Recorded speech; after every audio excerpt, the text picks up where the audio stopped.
Gremlins, Goonies, Last Tango in Wait, Paris. No, What I else was were you in? no I X-rated can't movies. remember. Lost Boys is true. So wait a second. There was 3 of those, by Which the way. Lost Boys? 3 Lost Boys. What was the Which- first all one? 3 of them. Lost Boys was Lost Boys. I have a mind-blowing story to tell you. About Lost Boys? Who starred in Lost Boys? Well, according to the credit roll, I did. Wasn't there also other actors in it? No, it was just me. It was a one-man show. I don't know if you noticed. Who was in it? It was great. I had wigs. I had all this stuff. Who was in it? fangs. It was amazing. No, it was a huge cast. Right. It was Diane Wiest, Bernard Hughes, Edward Herman, Jason Patric, Corey Haim, Kiefer Sutherland. Hold on, I'm not done. Alex Winter, Jamie Gertz. I mean, there was a giant But cast. did Jason Patric, was he just an actor or did he develop, was he a producer on it? Jason Patric? Yes. Oh, he was just starting out. He was just an actor. Right. Jason Patric. Yeah, the kid. Right. I mean, he was a kid then, but Right. yeah. The actor. Right. Why? Why? I don't You know who his understand. grandfather is? Yeah. Right.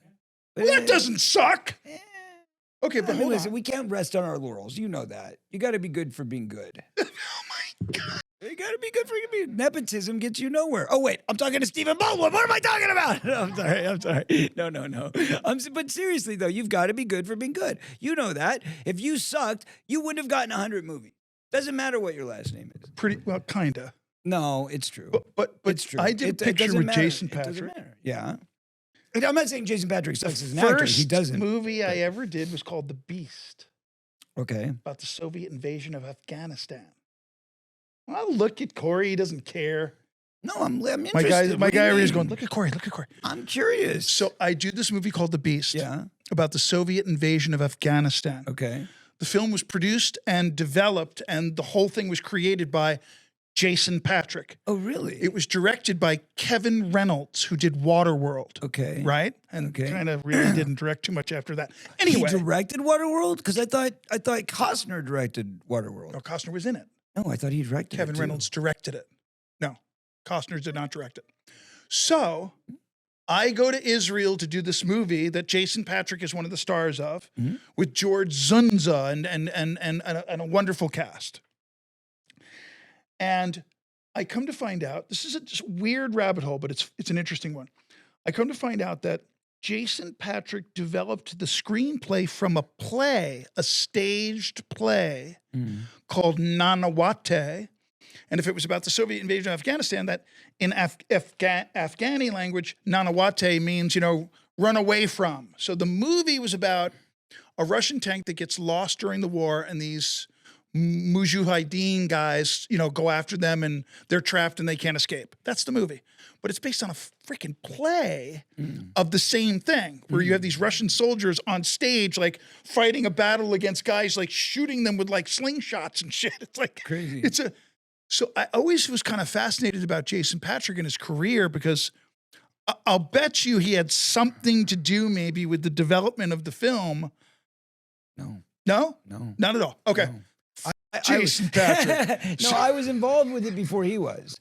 So that's why I know. Oh, okay. He wasn't involved. Okay. It was actually Richard Donner's project to make. Right on. Donner was originally set as the director of the Right. film. Right. And it was written by Janice Fisher and I forget the other part of it. It was 2 people, Joel something and Janice Fisher, but it was the 2 people who wrote it together. And what happened was I was actually, I just done Goonies with Richard Donner as the director, kind of the same situation with Gremlins and E.T., where I was, Steven had invited me to Amblin several times, said, I want you to do this new picture with me. It's like Indiana Jones for kids, and it's Goonies. And he told me all about it. And I was like, yes, I'd love to. Let's do it. And he was supposed to be the director. And then he ended up sidestepping it and gave it to Richard Donner. So even though I already had the role, I had to go and audition for Richard Donner to get the confirmed role, right? Right. Same thing happened with Lost Boys, because Richard Donner brought me in and said, this is going to be the movie. We're going to do this together. It's like Goonies, but it's vampires and it's older kids. And it's okay, great. Sounds good. And then he ended up saying, oh, I'm going to go direct Lethal Weapon. So I'm actually going to hand this over to this great up and coming guy named Joel Schumacher. who, you know, at the time had only directed Flatliners Right. and had written scripts for Woody Allen and The Wiz. Actually, he helped write The Wiz with Michael Jackson and Diane. But Ross, Flatliners Diana popped Ross. a little bit. Yeah. Flatliners was successful. Oh yeah, it was successful. Yeah, yeah. But anyway, and then I think there was one other movie. So I mean, no, he was on the come up. He was Right, like right. the hot young director. Right. And so he said, I'm going to have him do it. So you have to go audition for him. So I did. I had to go all over again and audition for Joel Schumacher. That's so funny. I know, but that's the business. You know, you get the job once and then you got to go get it all over again. So that's just sometimes the way it is. But anyway, so I did. I went and I got it again. I got it through Joel. And Richard Donner was the director. So I know the whole process from the beginning of the film until where we got, because the entire script changed actually, because it was supposed to be young kids looking for vampires, and then it turned into older teenagers, and then Right. and that's how Jason got cast as the older brother, because when they made it older and they skewed everything older, then he became. But he was just starting out at that time. Right. He had only done Solar Babies. That was the I only love other how- movie that he had done. I love how in the 6 Degrees with Corey Feldman, he's like, you know, he had to go direct Lethal Weapon, and you know what? I wonder what the 6 Degrees of Corey Feldman's box office is. I bet you it's devastating. Well, so actually, that brings up. I'm really curious. You know, a lot of actors get asked, "Oh, when you were filming this, did you have any idea it was going to be so big?" But I'm curious, like, because you were in these monumental films as a child.